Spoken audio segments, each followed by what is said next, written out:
Hello, dear all. Greetings to the season. We are now going to discuss summary writing,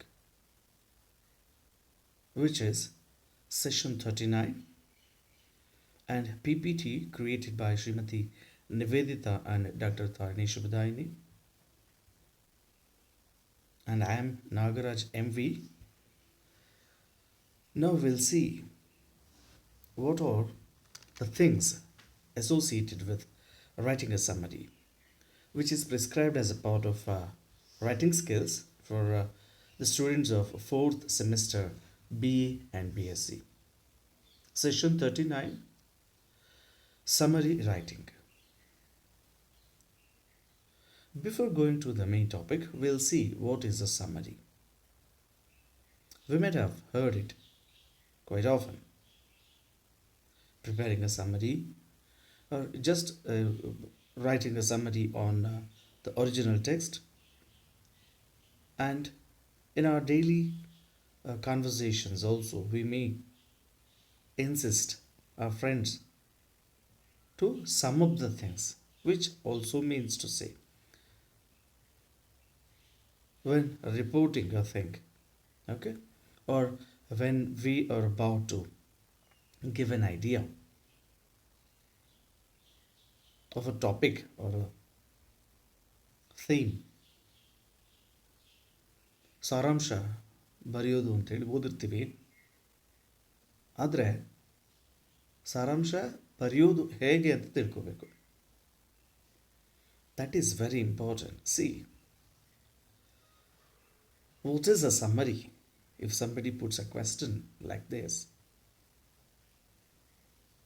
a summary is a shortened version of a letter, a report, an article, a chapter, or a book written in our own words. Summarizing a skill. Summarizing is a skill that is useful in academic and work related situations, which helps us condense long texts for future reference.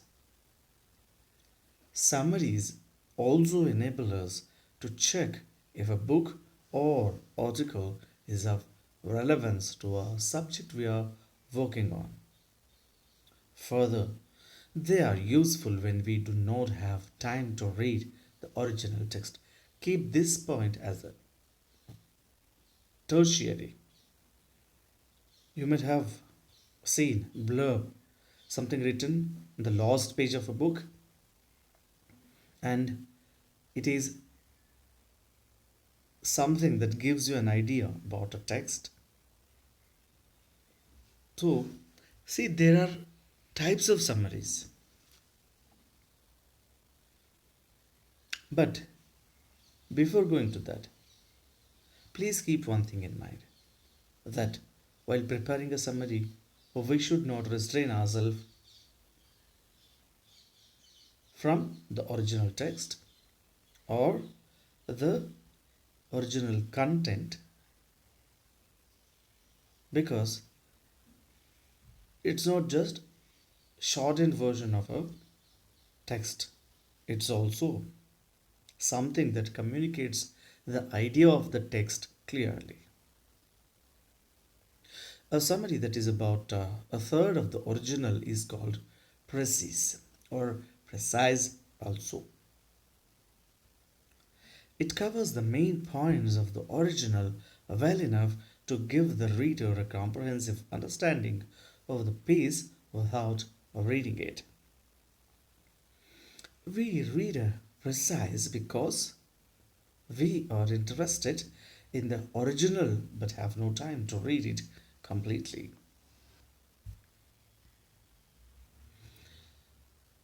Abstract is also a type of summary writing, but it needs reading and contemplation also, because in our research thesis or research articles we prepare an abstract.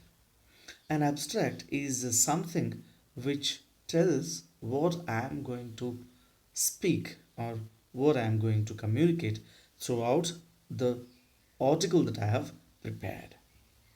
So it is very important to prepare an abstract. A much shorter summary about tenth of the original is called an abstract. Abstract is useful when we are searching for relevant material on a subject and want to check if we can find it in a particular text.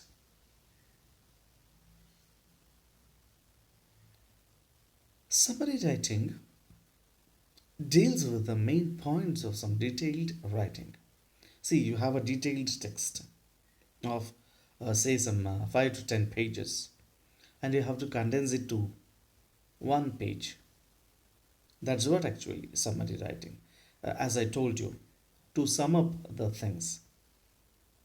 But we should not avoid or keep out the important things the text intends to tell.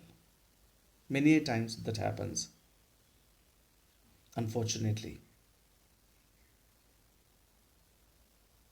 See, a summary deals with the main points of some detailed writing. There is no stipulation as far as its length is concerned. Don't try to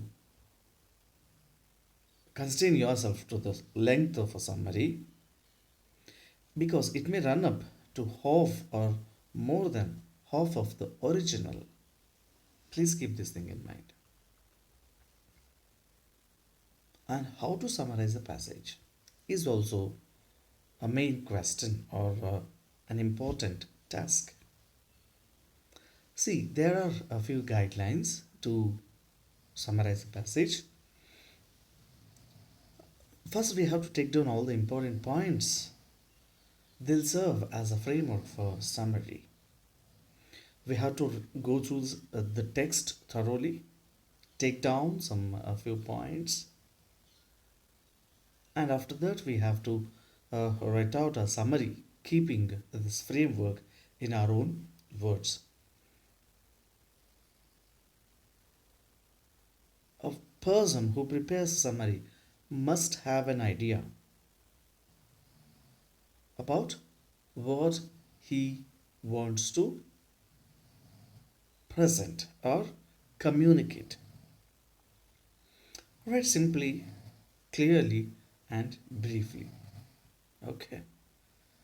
Brief writing. That's what actually summary writing we call, but it should be very clear.